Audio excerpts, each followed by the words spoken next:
Hi, Jen here. So in this video, we're going to be talking about the facts. So when we want to hop off the dieting roller coaster, it's going to be really critical after looking at what you want to create, your freedom, and then after looking at your feelings, what you want to feel, and looking at your fears, why it's scary, and then looking at your faith and what you believe. Now it's going to be really important to understand the facts. Okay, so figuring out your triggers. What is it that triggers you, and then you fall off your plan if you do, right?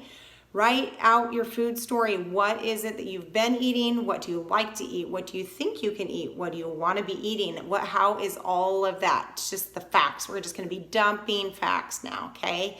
Now, what age your eating challenge began, because often there were critical things going on at that age that actually began to create these habits for us. It's not like happenstance. You're not broken. It's not that something's wrong with you. There are things that have happened. It is not your fault, okay? It's not my fault. It's no one's fault. It's just things happen.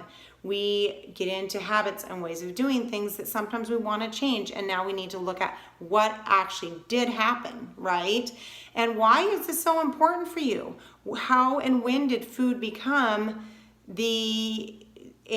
often a source of priority or concern for us rather than living life itself and eating to sustain ourselves, right? So food, we want it to be, yes, enjoyed, but it should be for nourishment and to sustain us. And when did it become complicated, right? And I don't want to say should, but at least for myself, that's how I want it to be. So, when did this become important, and why did it become complicated? Do you know? Are there different situations, things, people that cause those beliefs for you, those ways of being? By knowing those, then we can work on them, right? So just whatever you can do to find the facts and figure out your triggers, okay? Also, belief versus reality.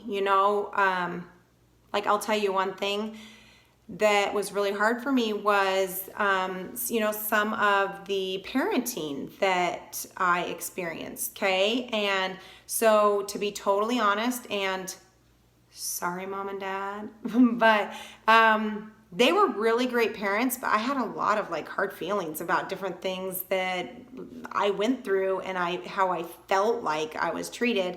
But the reality is, now that I have my own children, I understand just a little bit differently and have a whole heck of a lot less judgment, right? So belief versus reality, what I thought happened versus what did really happen. Sometimes things really did happen, right? And they affected us, and it's fair to claim that and be honest about it. But sometimes it's just how I perceived things too. I mean, it's all perception, really. So anyways, and then what is important now versus what is important now.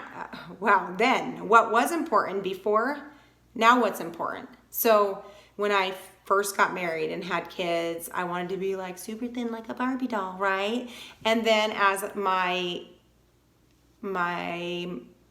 mothering has matured just slightly, at least, I literally one day decided, honestly, I would rather be a fat, happy grandma than be a thin, stuck-up, grumpy one. And that's just the honest to God truth. I don't actually want to be obsessed with my weight. I want to be a pleasant, fun person to be around and make memories with my children and my grandkids and my friends, right? So just food for that. What was important then versus what's important now. Working through that. It's important. So proud of you for being here.